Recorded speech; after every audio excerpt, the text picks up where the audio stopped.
विद्यार्थियों नमस्कार। मैं सुरेश पुनः आपका इस YouTube चैनल पर आपका हार्दिक स्वागत एवं अभिनंदन करता हूं। देखो, हमने जीव जनन कैसे करते हैं इसका सामान्य परिचय हमने अध्ययन किया था। इसका सामान्य परिचय क्या होता है, जीव किस प्रकार जनन करते हैं और जनन क्यों करते हैं, इन सभी के बारे में हमने जानकारी प्राप्त की थी। और कुछ एक के बारे में हमने डीएनए के बारे में भी जाना था कि डीएनए क्या होता है। डीएनए जो होता है वो क्या करता है, जो संतति पीढ़ी होती है उस संतति पीढ़ी का क्या करता है, निर्धारण करता है। क्या करता है, निर्धारण करता है। ये यानी कि कह सकते हो ये कैसा है, आनुवांशिक है। कैसा है, आनुवांशिक। कैसा है, आनुवांशिक है। उसके बाद अपन ने इसका सामान्य परिचय जानकर, देखो डीएनए का जो पूरा नाम होता है ना, वो डीएनए का जो पूरा नाम होता है वो ध्यान से देखना। इसका पूरा नाम जो होता है वो होता है डी ऑक्सी राइबो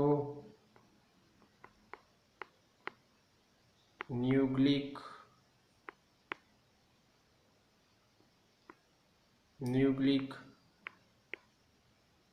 अम्ल होता है। और एक होता है आरएनए। क्या होता है, आरएनए। सभी के बारे में हम जानकारी प्राप्त करेंगे, लेकिन पहले हमें डीएनए की फुल फॉर्म आनी चाहिए। डी ऑक्सी राइबो न्यूक्लिक अम्ल और आरएनए का पूरा नाम होता है राइबो न्यूक्लिक अम्ल। इन सभी के बारे में अपन पढ़ चुके थे। देखो, आज हम जो चर्चा करेंगे वो चर्चा करेंगे कि विभिन्नता का महत्व। जंतुओं के अंदर जो विभिन्नता पाई जाती है। देखो, जैव विकास, जीवों का विकास तो हो जाता है, लेकिन जो सभी जीव होते हैं उनके अंदर जो विकास का क्रम है वो क्या होता है, अलग अलग होता है। सभी जीवों के अंदर जो विकास का क्रम अलग अलग होता है, तो इनमें जंतुओं में विकास किस प्रकार होता है, तो इसके विकास का महत्व क्या है वो आज हम जानेंगे। महत्व देखिएगा ध्यान से, मैं पढ़ रहा हूँ, आप ध्यान से सुनिए और समझने का प्रयास करें। अपनी जनन क्षमता का उपयोग कर जीवों की समष्टि मतलब उसका जो जाति होती है उनका जो पूरा समूह होता है, पारितंत्र में स्थान है या निकेत ग्रहण करते हैं, या स्थान निकेत कहो या स्थान कहो, एक स्थान ग्रहण करते हैं। और जनन के दौरान डीएनए प्रतिकृति, अब देखो डीएनए प्रतिकृति क्या होती है, डीएनए की एक हम संरचना पढ़ेंगे, डीएनए की अलग हम एक स्ट्रक्चर पढ़ेंगे जिसे हम कहेंगे डीएनए प्रतिकृति या डीएनए की पूरी संरचना अपन पढ़ेंगे। डीएनए की द्विकुंडलित संरचना का भी मैं एक वीडियो लेके आऊँगा। चिंता नहीं करनी आपको, मैं हर छोटे से छोटे टॉपिक आपके हर डाउट क्लियर करने के लिए एक छोटा वीडियो लेके आऊँगा। लेकिन उससे पहले आप अभी जो पढ़ रहे हैं उसको ध्यान में रखते हुए आगे पढ़ेंगे। देखिएगा, डीएनए प्रतिकृति का अविरोध जीव की शारीरिक संरचना एवं डिजाइन के लिए अत्यंत महत्वपूर्ण है। मतलब विभिन्नता होती है, कोई भी जीव होता है उसके अंदर अगर मान लो डीएनए है, तो अगर डीएनए है तो उसकी जो डिजाइन होगी, डिजाइन का मतलब है जो उसका आकार होगा वो क्या होगा, एक निर्धारित होगा। मतलब उसकी शेप यानी कि उसकी जो जीव होगा, कोई भी जीव हो उसकी आकृति क्या है, निर्धारित होगी कि वो जीव ऐसा बनेगा। जैसे मनुष्य है तो मनुष्य के अंदर पाया जाने वाला जो डीएनए है वो सामने जो मनुष्य की जो संतति उत्पन्न होगी उस संतति के अंदर मनुष्य जैसा ही मनुष्य निर्मित होगा। ऐसा कभी नहीं होगा, मनुष्य कभी बंदर को जन्म नहीं देगा। परंतु अतः किसी प्रजाति या स्पीसीज की समष्टि का जो स्थायित्व होता है उसका संबंध किससे है, जनन से है। अगर मान लो कोई प्रजाति है और उसका अस्तित्व बनाए रखना है तो उसको जनन करना आवश्यक है। अगर वो जनन नहीं करेगी, अगर कोई भी प्रजाति है और वो यदि क्या नहीं करती है, जनन नहीं करती है, क्या नहीं करती है, जनन नहीं करती है, तो उनका अस्तित्व नहीं रहेगा। परंतु निकेत यानी कि स्थान, निकेत या स्थान पर अनेक परिवर्तन आते हैं। मतलब पारिस्थितिकी तंत्र होता है उसके अंदर जो स्थान होते हैं उनके अनेक परिवर्तन आते हैं। और जीवों के नियंत्रण से बाहर है, जो जीवों के नियंत्रण से क्या है, बाहर है। अब देखो पृथ्वी के ऊपर बहुत सारे परिवर्तन आते हैं। पृथ्वी जो है, जैसे मान लो ये पूरी पृथ्वी है और पूरी पृथ्वी के ऊपर पाया जाने वाला जो तापमान है वो एक समान नहीं है, कहीं पर अधिक है तो कहीं पर क्या है, कम है। तो इसी वजह से तापांतर के कारण, इसी तापांतर के कारण क्या होता है, इसी तापांतर के कारण क्या होता है कि पृथ्वी पर कहीं तापमान अधिक कम हो तो कहीं क्या हो जाता है, कम हो जाता है। और जल स्तर में अभी क्या होता है, परिवर्तन होता है, अथवा किसी उल्का पिंड का टकराना इसके कुछ उदाहरण हैं। और यदि एक समष्टि अनेक निकेत या स्थान के अनुकूल है तो स्थान में कुछ उग्र क्या होंगे, परिवर्तन आते हैं। तो ऐसी अवस्था में समष्टि का समूल क्या हो जाता है, विनाश संभव हो जाता है। जैसे मान लो ये आपकी क्या है, पृथ्वी है, और पृथ्वी के ऊपर पाया जाने वाला विभिन्न प्रकार का जो वातावरण है वो क्या है, अलग अलग है। क्या है, अलग अलग है। जब वो पूरा वातावरण जब अलग अलग होता है तो वातावरण अलग होने के कारण जैसे ही उस वातावरण के अंदर परिवर्तन आता है और वहाँ पर रहने वाले जो जीव हैं वो परिवर्तित हुए वातावरण के अनुरूप जब अपन को अपने आप को नहीं डाल पाते तो वे क्या हो जाते हैं, मृत्यु हो जाती है, मतलब विलुप्त हो जाते हैं। और जो वातावरण के अकॉर्डिंग ढाल पाते हैं वे उस वहाँ पर जीवित रहते हैं। मैं आशा करता हूँ कि आपको समझ में आ रहा होगा। तो ऐसी अवस्था में समष्टि का समूल क्या हो जाता है, विनाश संभव होता है। परंतु यदि समष्टि के जीवों में कुछ अभिन्नता होगी तो उनके जीवित रहने की क्या रहेगी, कुछ संभावना रहेगी। अतः शीतोष्ण जल में पाए जाने वाले जीवाणुओं में कोई समष्टि नहीं है। और वैश्विक उष्मीकरण ग्लोबल वार्मिंग के कारण जल का ताप क्या हो जाता है, बढ़ जाता है। तो अधिकतर जीवाणु व्यष्टि क्या हो जाते हैं, मर जाते हैं, व्यष्टि मर जाएंगे। परंतु उष्ण प्रतिरोधी क्षमता वाले कुछ परिवर्तित जीवी क्या रह जाते हैं, जीवित रह जाते हैं और वृद्धि करते हैं। और विभिन्नताएं स्पीशीज की उत्तरजीविता बनाए रखने के लिए क्या होती है, उपयोगी होती है। जैसे मैं बात करूं, आपको ध्यान से समझना इस बात को, जो मैं समझा रहा हूं उसको। जैसे मान लो ये आपकी पृथ्वी है, ये आपकी क्या है, पृथ्वी है। और पृथ्वी के ऊपर प्रत्येक जगह जो पाया जाने वाला जो वातावरण है वो समान नहीं है। मतलब कैसा है, असमान है।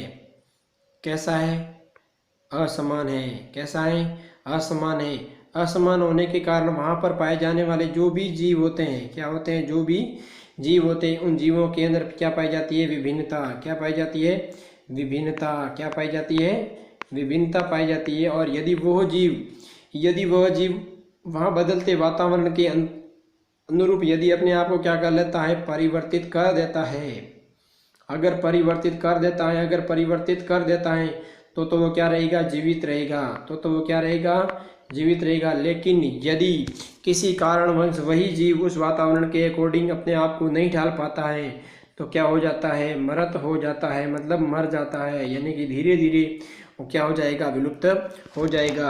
आपको मैं एक बात बताऊं कि पृथ्वी के ऊपर जितने भी जीव पाए गए वो जीव धीरे धीरे क्या हो गए, जैसे जैसे पृथ्वी का वातावरण बदला तो पृथ्वी के बदलते वातावरण के साथ साथ में क्या हो गए, वो विलुप्त हो गए। क्या हो गए, विलुप्त हो गए। क्या हो गए, विलुप्त हो गई। क्यों, क्योंकि पृथ्वी का जो वातावरण है वो धीरे धीरे क्या होता गया, बदलता गया।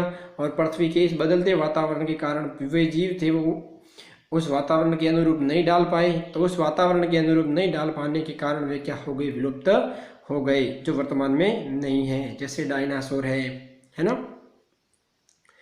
देखो चलते हैं आगे। देखो कुछ प्रश्न है, इन प्रश्नों के जवाब आपको लिखने हैं। और मैं एक बात मैं आपको खास बता देता हूँ, मोस्ट और इम्पोर्टेंट बात है, जो जितने भी इस पाठ के क्वेश्चन आएंगे उन पर सभी प्रश्नों का मैं एक अलग से वीडियो लेके आऊँगा, उत्तर सहित अलग से वीडियो, 1 या 1.5 घंटे का वीडियो बनेगा, जिसके अंदर मैं पूरा एक वीडियो सॉल्यूशन के साथ आपको लेके आऊँगा। ठीक है, इस बात का ध्यान रखें। और आप भी प्रश्नों के उत्तर ढूंढने का प्रयास करें। डीएनए प्रतिकृति का प्रजनन में क्या महत्व है, डीएनए की जो प्रतिकृति होती है इसका प्रजनन के अंदर क्या महत्व है, वो आपको लिखना है इस प्रश्न में। दूसरा प्रश्न क्या है, जीवों में विभिन्नता की स्पीशीज के लिए तो लाभदायक है, परंतु व्यष्टि के लिए आवश्यक नहीं है, क्यों? इसका भी उत्तर आपको कमेंट बॉक्स के अंदर लिखना है। मैं अलग वीडियो लेके आऊँगा, उसके अंदर आपको ये सारे प्रश्न करवाऊँगा। देखो क्रियाकलाप करते हैं एक, इसमें क्या होता है? क्रियाकलाप एक, देखो ध्यान से। एकल जीवों में प्रजनन की विधि, एकल जीव होते हैं उनके अंदर प्रजनन की जो विधि है वो क्या है? देखो पहला क्रियाकलाप एक, क्रियाकलाप एक में क्या है? एक क्या लेना है? 100 ml क्या लेना है? जल, 100 ml जल लेना है और लगभग 10 ग्राम क्या लेनी है? चीनी। जैसे मान लो एक आपके पास बीकर है, मान लो ये क्या है? बीकर है, और इसके अंदर आपने जल कितना लिया है? 100 ml। कितना ml लिया है? 100 ml। और इसके अंदर 10 ml क्या ली है? चीनी। 10 ग्राम क्या ली है? चीनी। जब आपने इसके अंदर 10 ग्राम चीनी का घोल बनाएंगे, फिर इसका क्या बनाएंगे? इसको हिलोएंगे और हिलो कर क्या बनाएंगे? घोल बनाएंगे। फिर क्या करना है? एक परख नली में इस विलियन को 20 ml लेकर फिर ये क्या करना है? इसके अंदर एक परख नली के अंदर 20 ml लेना है और इसके अंदर चुटकी और ईस्ट का पाउडर, ईस्ट का पाउडर अगर आप चाहते हो तो बेकरी की दुकान होती है ना, बेकरी की दुकान बाजार में होती है, बेकरी, बकरी नहीं, ध्यान रखना बेकरी है, ठीक है। लिखने में थोड़ी प्रॉब्लम हो रही है लेकिन ध्यान रखना ये बेकरी है, बकरी नहीं है। बेकरी वगैरह दुकान होती है ना, ये पनीर वगैरह मिलता है ना जहाँ, वहाँ पर ये दुकान होती है। तो वहाँ पर जाके देखोगे तो आप कहना कि मुझे ईस्ट का पाउडर चाहिए, बेकरी, बकरी नहीं, बैटरी भी नहीं, बकरी। ईस्ट का पाउडर फिर उसके अंदर डालिए। परख नली के मुंह को रुई से क्या कर दीजिए? ढक दीजिए। फिर क्या करना है? परख नली का मुंह है और रुई तो आपको पता ही है क्या होती है, उसको ढक देना है और किसी स्थान पर क्या करिए? गर्म स्थान पर रख देना है। फिर जो स्थान गर्म है उस स्थान पर क्या कर दीजिए? रख दीजिए। 1 या 2 घंटे पश्चात परख नली में ईस्ट संवर्धन की एक बूंद स्लाइड लेकर उस पर कवर स्लिप लगाइए। अब देखो कवर स्लिप किस प्रकार लगानी है? कांच की इस तरह से एक आती है स्लाइड और गोल इस प्रकार से एक पतली सी आती है कवर स्लिप। जो क्या करेंगे? जैसे ही इसकी एक बूंद लेंगे, मान लो इस परख नली के अंदर 20 ml जल है, 20 ml जल की जरूरत नहीं है अपन को, मात्र एक बूंद की जरूरत। जैसे मान लो एक बूंद ये है, फिर इसको मैंने यह इसके ऊपर रखा है, जैसे मान लो बना ही देते हैं, 2 मिनट लगेगी।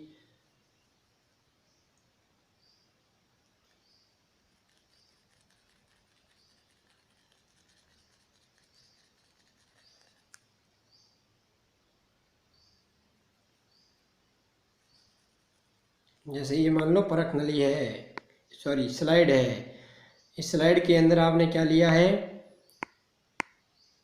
जैसे ये एक बूंद और इसके ऊपर फिर क्या रखी है आपने? Cover slip. क्या रखी है? कवर स्लिप रखी है। फिर इसको क्या करना है? सूक्ष्मदर्शी की सहायता से क्या करना है? देखना है। सूक्ष्मदर्शी की सहायता से आपको इसको देखना है। पहला क्रियाकलाप ये है। दूसरा क्रियाकलाप क्या है? देखो ध्यानपूर्वक समझना, इसको समझ में आए तो कमेंट बॉक्स के अंदर कमेंट करना और ध्यान रखना। डबल रोटी बनाते हैं ना, बपड़ी बाटी, डबल रोटी के टुकड़े,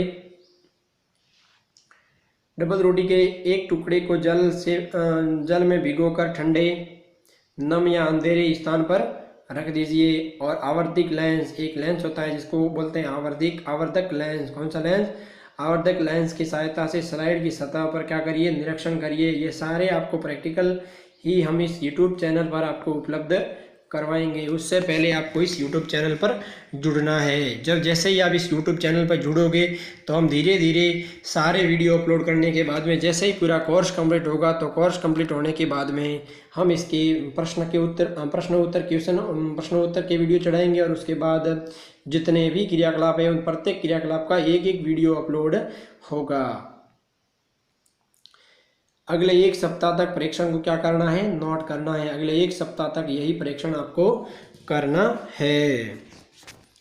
ईस्ट की वृद्धि एवं दूसरे क्रियाकलाप में कवक की वृद्धि के तरीके की तुलना कीजिए। देखो ऊपर क्या था? कवक। ऊपर जो ईस्ट था वो क्या था? कवक था। और उसके अंदर दोनों क्रियाकलापों के अंदर क्रियाकलाप 1 और क्रियाकलाप 2, दोनों क्रियाकलापों के अंदर आपको तुलना करनी है कि इसमें किस प्रकार परिवर्तन होता है। इस चर्चा के बाद कि जनन किस प्रकार कार्य करता है। आइए हम जाने कि विभिन्न जीव वास्तव में किस प्रकार जनन करते हैं और विभिन्न जीवों के लिए जनन की विधियां एवं उसके शारीरिक अभिकल्प पर निर्भर करती है। विभिन्न प्रकार के जितने भी जीव होते हैं उन सभी के जनन की जो प्रक्रिया होती है वो जो जीव है वो जीव के ऊपर निर्भर करता है कि वो जीव किस प्रकार जनन करता है, वो उस जीव के वातावरण के अनुरूप निर्भर करता है। देखो मैं आपको एक बात बताता हूँ, जनन मुख्य रूप से कक्षा 8 में आपने पढ़ा होगा, कक्षा 8 में पढ़ा होगा। अगर नहीं पढ़ा है तो मैं आपको एक बेसिक बात के तौर पर बता देता हूँ कि जो जनन है वो जनन मुख्य रूप से कितने प्रकार के होते हैं। एक तो होता है लैंगिक, कौन सा होता है, लैंगिक, लैंगिक। और दूसरा जो होता है वो क्या होता है, अलैंगिक। क्या होता है, अलैंगिक।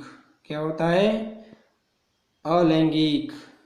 क्या होता है, अलैंगिक। और एक होता है क्या, कायिक। क्या होता है, कायिक जनन। क्या होता है, कायिक जनन। और अगला जो होता है वो कौन सा होता है, अनिषेक जनन। कौन सा होता है, अनिषेक जनन। अनिषेक जनन, ये 4 प्रकार के होते हैं। लैंगिक जनन के अंदर क्या होते हैं, लैंगिक जनन के अंदर एक उपस्थित होती है नर और एक क्या होती है, मादा। एक नर और एक क्या होती है, मादा। और अलैंगिक जनन के अंदर क्या होता है, अलैंगिक जनन के अंदर या तो कोई नर होगा या कोई क्या होगी, मादा होगी। या कोई क्या होगी, मादा होगी। दोनों में से अगर एक उपस्थित है तो ये जनन हो जाएगा। कायिक जनन के अंदर, कायिक जनन में ना तो नर होता है,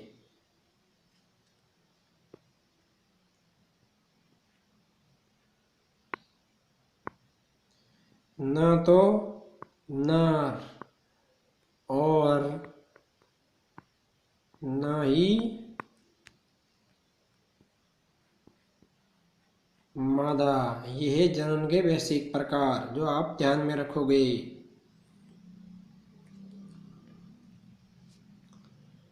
देखो चलते हैं आगे। और अभी जो ये विखंडन प्रकार है ये अलैंगिक जनन का प्रकार है। अगर पूछे कि विखंडन किसका प्रकार है तो अलैंगिक जनन का प्रकार है। ये बेसिक बातें हैं जो आपने आगे पढ़ ली होगी। अभी हम चलते हैं सीधे विखंडन पर कि विखंडन क्या होता है।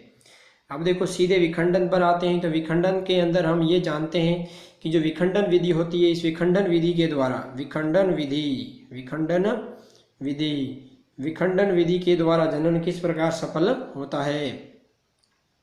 देखो एक बात मैं आपको और भी बता देता हूँ कि जीव जो होते हैं, क्या होते हैं, जीव जो होते हैं वो मुख्यतः 2 प्रकार के होते हैं। जीव कितने प्रकार के होते हैं, 2 प्रकार के। पहला होता है एक कोशिकीय, पहला क्या होता है, एक कोशिक। और दूसरा जो होता है वो बहुकोशिक। क्या होता है, बहुकोशिक, बहुकोशिक। ये जीवों के क्या होते हैं, प्रकार होते हैं। जो एक कोशिक जीव होते हैं वो क्या होते हैं, एक कोशिका से निर्मित होते हैं। और बहुकोशिक जीव होते हैं जैसे मनुष्य, एक कोशिक जैसे पैरामीशियम है, यूग्लिना है, अमीबा है, ये सारे जीव होते हैं वो कैसे होते हैं, एक कोशिकीय जीव होते हैं। एक कोशिकीय जीव के अंदर किस प्रकार जनन होता है, किस प्रकार विखंडन हो, किस प्रकार जनन की प्रक्रिया होती है वो भी देखेंगे। और बहुकोशिक जीवों के अंदर किस प्रकार की जनन की प्रक्रिया होती है वो भी हम आगे देख रहे हैं। देखो आगे ध्यानपूर्वक पढ़ो। एक कोशिक जीवों में कोशिका विभाजन। अब देखो कोई एक कोशिकीय जीव होते हैं उनके अंदर क्या होगी, जो एक कोशिका होगी, जैसे मान लो ये एक कोशिका है, फिर आगे 2 कोशिकाएं बढ़ेगी तो इसको हम क्या कहेंगे, कोशिका विभाजन। क्या कहेंगे, कोशिका विभाजन, कोशिका विभाजन। क्या कहेंगे, कोशिका विभाजन। क्या कहेंगे, कोशिका विभाजन। ध्यान रखें इस बातों का, छोटी छोटी बातें हैं।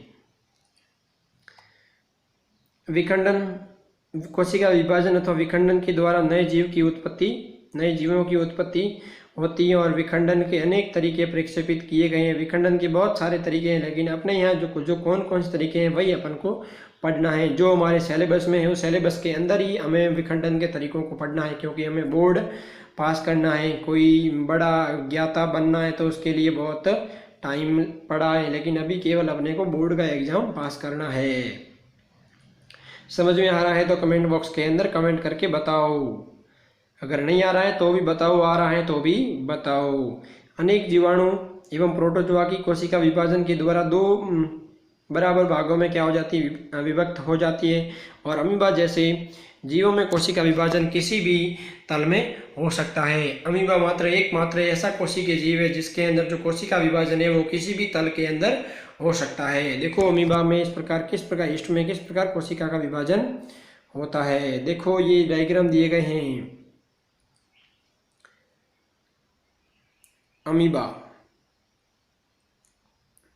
अमीबा की स्थायी स्लाइड सूक्ष्मदर्शी की सहायता से परीक्षण कीजिए। और इसी प्रकार अमीबा के द्विखंडन की प्रक्रिया क्या होती है, स्लाइड होती है। और ये अमीबा, अब दोनों स्लाइडों की तुलना कीजिए और दोनों स्लाइडों की क्या करनी है, तुलना करनी है। इन बातों का ध्यान रखें। और अमीबा कहें कि कैसा जीव है, तो अमीबा एक प्रकार का कैसा जीव है, एक कोशिकीय जीव है।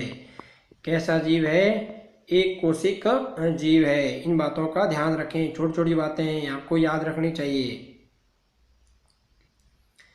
देखो अमीबा किस प्रकार से करता है, तो अमीबा किस प्रकार करेगा। देखो पहले ये एक है, फिर ये आगे देखो बड़ा, फिर इसका आकार और बड़ा, और फिर धीरे धीरे क्या हुआ, कोशिका का क्या हो गया, विभाजन हो गया। देखो मैं आपको एक डायग्राम बना के बताता हूँ, सेम का सेम डायग्राम।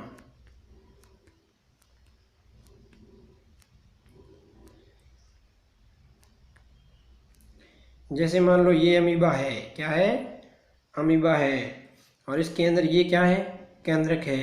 फिर क्या होगा, आगे जाएगा तो अमीबा का आकार क्या होगा, और बढ़ेगा, और क्या होगा, बढ़ेगा। जब अमीबा का आकार और बढ़ा तो जो अंदर केंद्रक है उसका आकार क्या हुआ, उसका भी आकार क्या हुआ, और थोड़ा बढ़ा। जब उसका थोड़ा आकार और बढ़ा तो अमीबा का भी आकार बढ़ेगा।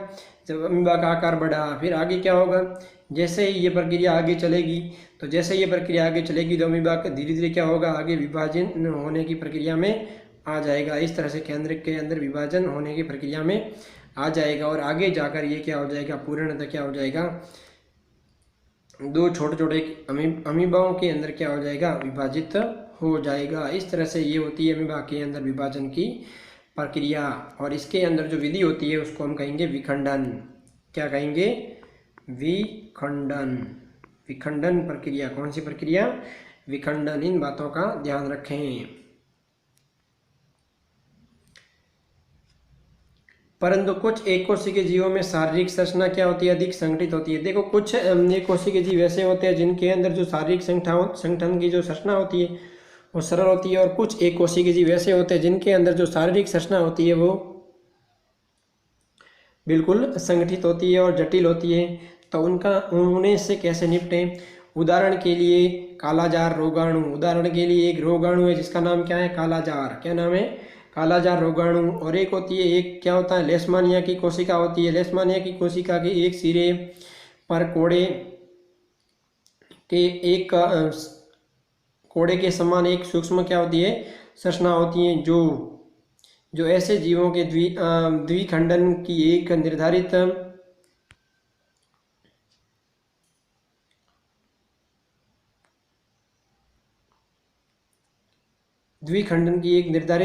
तल से होता है। और मलेरिया, परजीवी, प्लाज्मोडियम जैसे अन्य एक कोशिका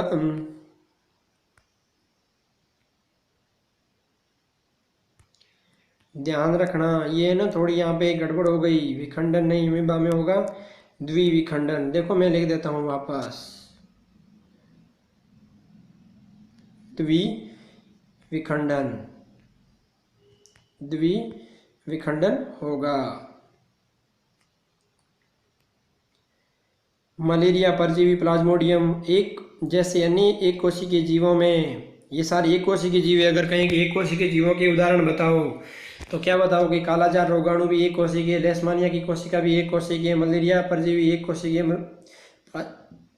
प्लाज्मोडियम एक कोशिकीय जीव। अन्य एक साथ अनेक संतति कोशिकाओं में क्या हो जाती है, विभाजित हो जाती है। उन्हें क्या कहते हैं, बहुखंडन कहते हैं। मतलब ये उनमें तो एक कोशिका दो कोशिकाओं के अंदर विभक्त हुई, लेकिन यहाँ पर क्या होता है कि एक कोशिका होती है वो, जैसे मान लो ये उदाहरण वापस एक बार और, जैसे ये एक कोशिका है, जैसे मान लो ये एक कोशिका, तो ये आगे अगर दो कोशिकाओं के अंदर यहाँ से आगे आए तो 2 कितने में बढ़ी, 2 4 में बढ़ जाएगी, और 4 कितने में बढ़ेगी, 8 के अंदर, 8 कितने में बढ़ेगी, 16 में। इस तरह से कोशिकाओं क्या होगा, बहुविखंडन होगा। क्या होगा, बहुविखंडन होगा।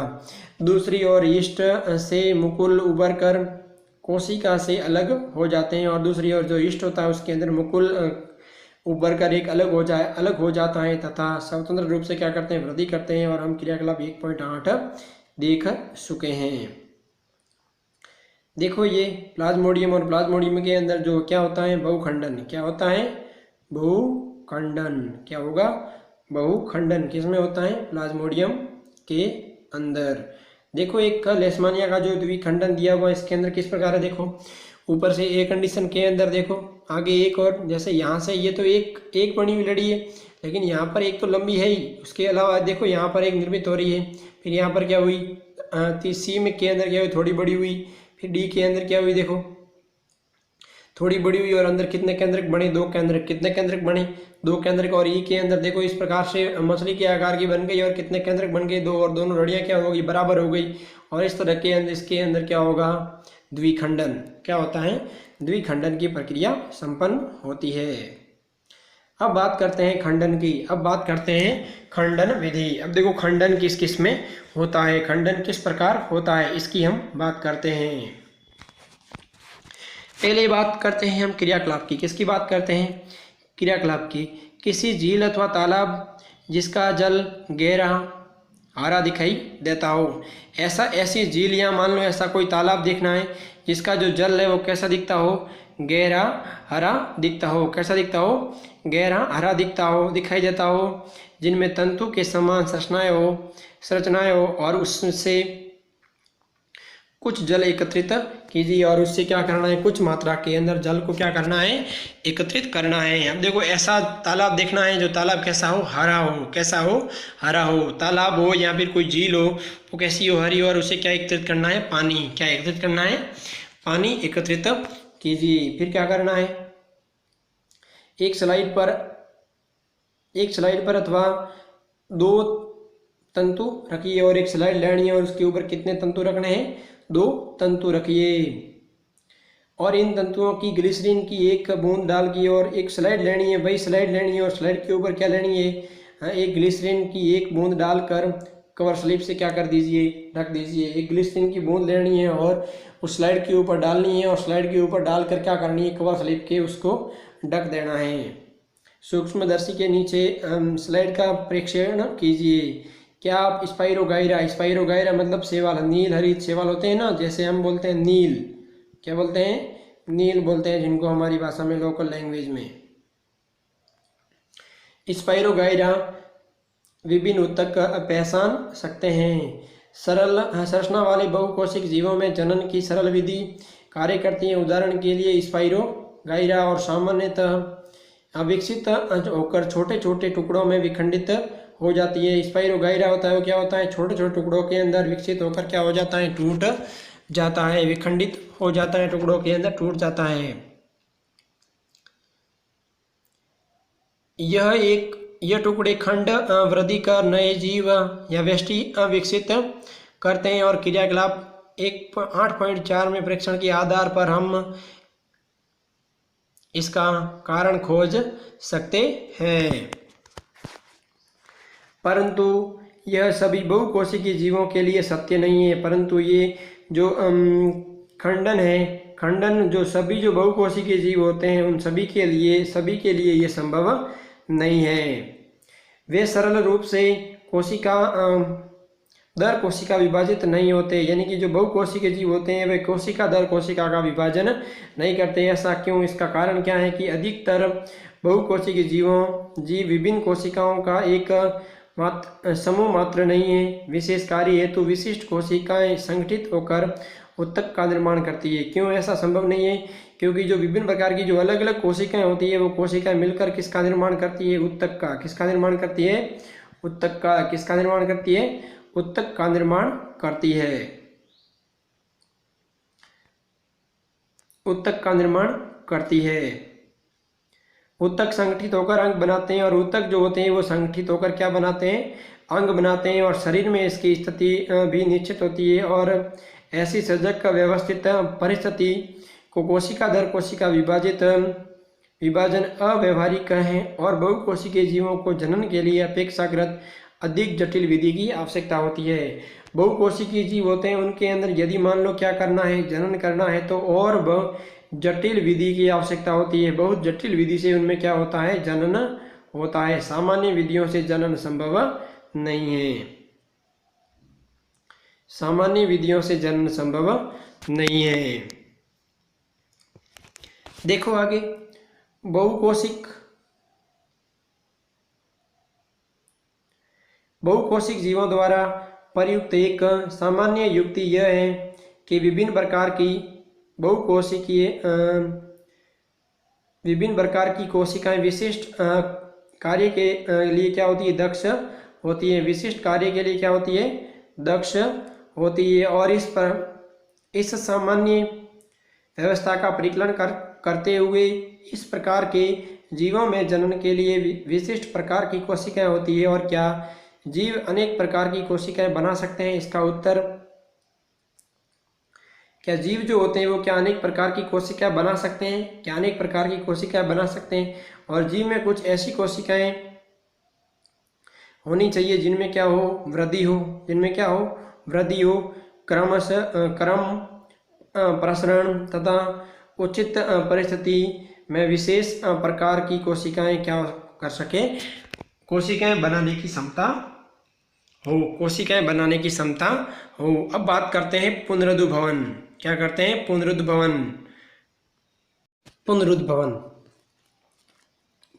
में क्या होता है? देखो,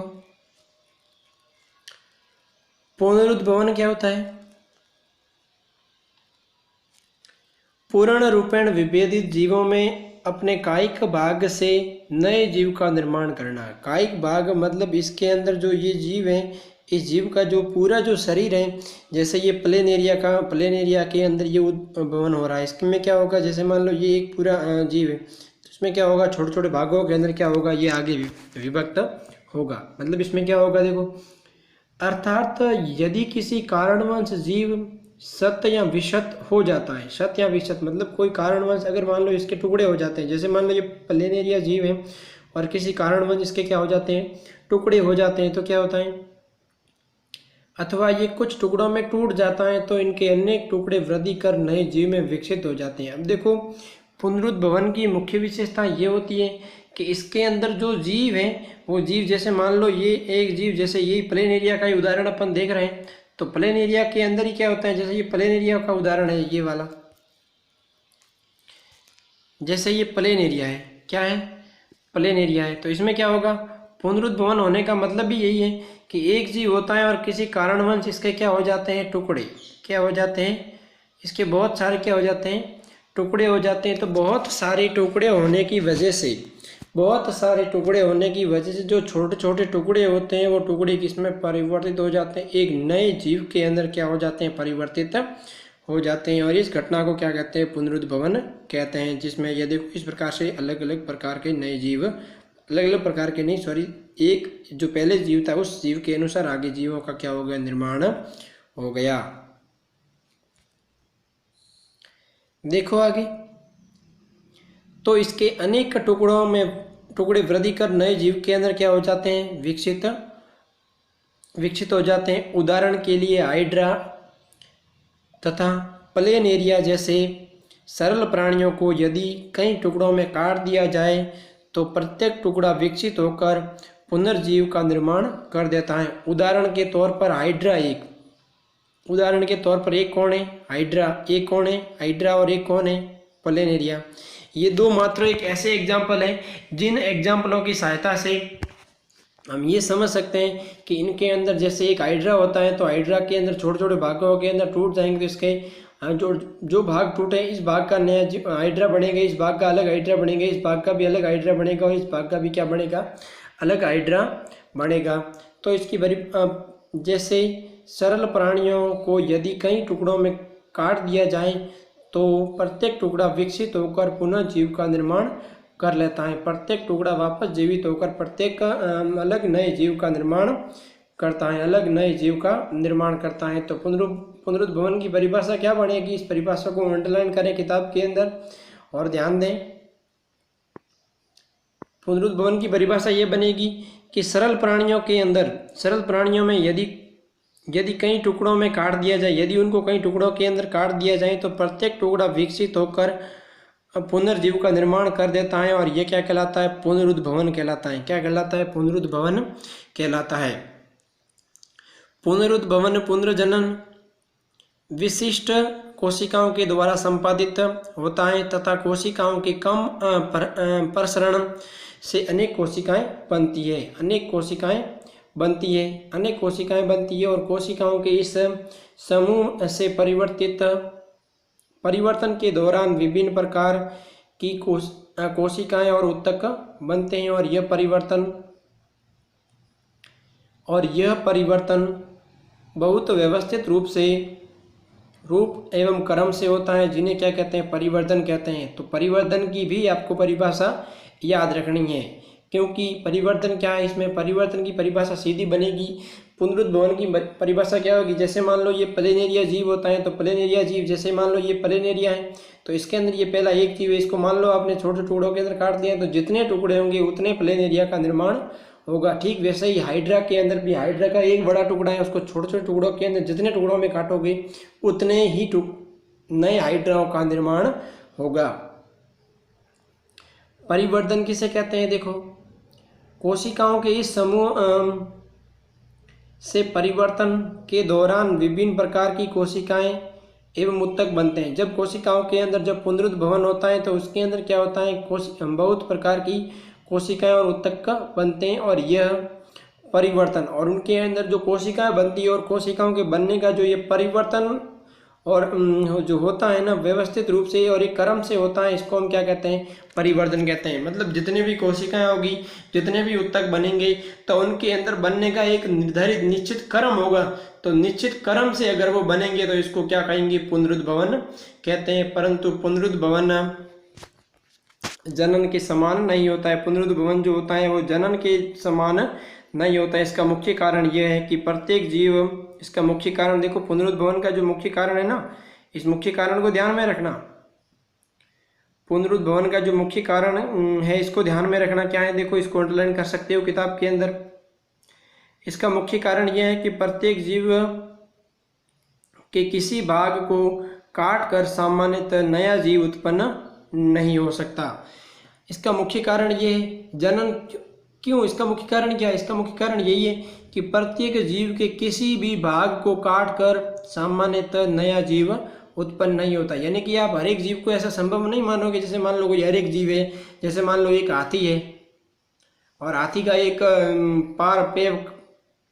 पैर काट लो और पैर काट कर उसको कहीं लगा दो तो वापस हाथी बनेगा, ऐसा संभव नहीं है। हर एक जीव के अंदर संभव नहीं है। ये कुछ एक जीवों के अंदर पुनरुद्ध भवन की क्षमता पाई जाती है। जो दो एग्जाम्पल आपके सामने हैं, एक एग्जाम्पल है हाइड्रा का, एक एग्जाम्पल किसका है, हाइड्रा का और दूसरा एग्जाम्पल है प्लेनेरिया किसका है, प्लेनेरिया। और दोनों के अंदर क्या होता है, पुनरुद्ध भवन। क्या होता है, पुनरुद्ध भवन की प्रक्रिया संपन्न होती है। देखो मुकुलन थोड़ा है, देख लेते हैं। देखो मुकुलन क्या होता है,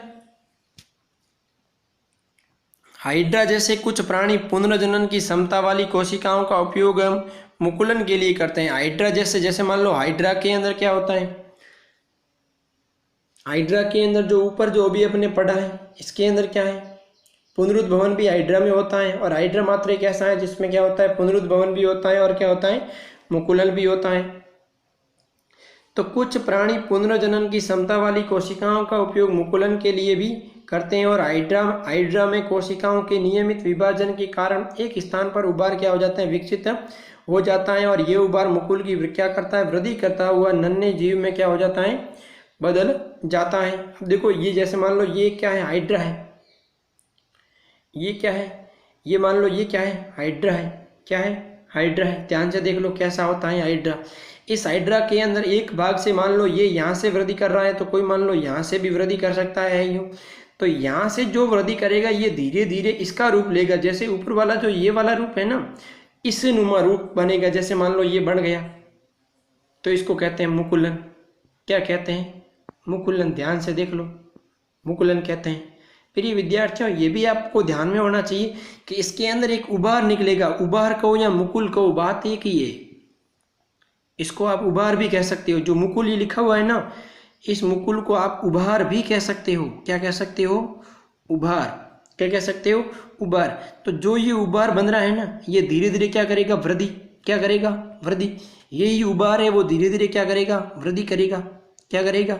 वृद्धि करेगा। और किसका निर्माण करेगा? हाइड्रा का। किसका निर्माण करेगा? हाइड्रा का। किसका निर्माण करेगा? हाइड्रा का निर्माण करेगा। अब इतनी बात तो आप समझ गए होंगे, बाकी तो आप सब समझदार हो इतने तो, है ना?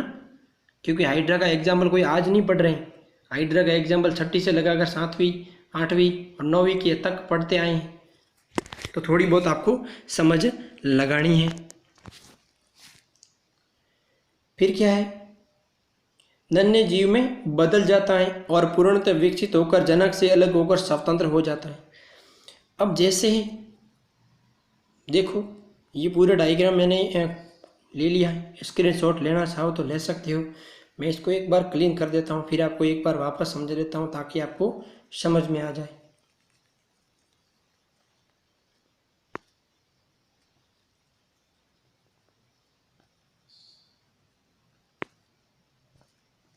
देखो, हम क्या देख रहे हैं? मुकुलन। क्या देख रहे हैं? मुकुलन। और वो भी किस में देख रहे हैं? किस में देख रहे हैं? हाइड्रा में। क्या किस में देख रहे हैं? हाइड्रा में। हाइड्रा में क्या होगा? सर्वप्रथम उसकी जो कायिक संरचना होगी उस पर क्या आएगा? उभार। क्या आएगा?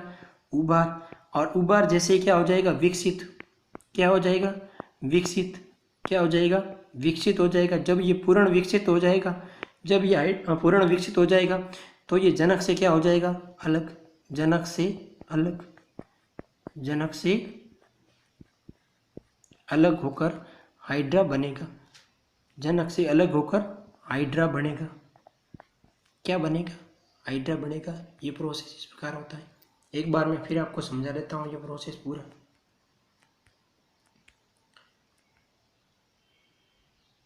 हम क्या देख रहे हैं? मुकुलन। क्या देख रहे हैं? मुकुलन। किस में देख रहे हैं? हाइड्रा में। किस में देख रहे हैं? हाइड्रा में। हाइड्रा में क्या होती है? जो कायिक संरचना होती है उसके अंदर क्या होगा? क्या आएगा? कायिक संरचना पे क्या आएगा? उभार। क्या आएगा? उभार। ये उभार क्या होगा? विकसित। क्या होगा? पूर्णतः क्या हो जाएगा? पूर्णतः क्या होगा? विकसित। क्या होगा? पूर्णतः विकसित। जब ये पूर्णतः विकसित होगा तो ये जो जनक कोशिका होगी, जनक कोशिका होगी, उस जनक कोशिका से क्या हो जाएगा? अलग हो जाएगा। ये जनक कोशिका से क्या हो जाएगा? अलग। जनक कोशिका से अलग। जनक कोशिका से अलग। ये बात थी हाइड्रा की। इसकी बात थी हाइड्रा की। तो इतना तो आप समझ गए होंगे। अब देखो आगे देखते हैं क्या। अब है कायिक प्रवर्धन, और कायिक प्रवर्धन के बारे में अपन पढ़ेंगे नेक्स्ट क्लास के अंदर। तब तक आप इजाज़त दीजिए। और एक बात मैं आपको कह देता हूँ, कोरोना काल है, आप खुद क्या रहें? सुरक्षित रहें, संयमित रहें, घर पे पढ़ें, आराम से पढ़ें, कोई दिक्कत नहीं है। और अपना भी ख्याल रखें और अपने दोस्तों एवं मम्मी और पापा का भी ख्याल रखें। और घर में जितने भी सदस्य हैं मिलजुल कर रहें, अच्छे से रहें और खुशियों के साथ पढ़ें और आगे बढ़ें। और उसी के साथ मैं आपसे विदा लूँगा। तब तक धन्यवाद, नमस्कार।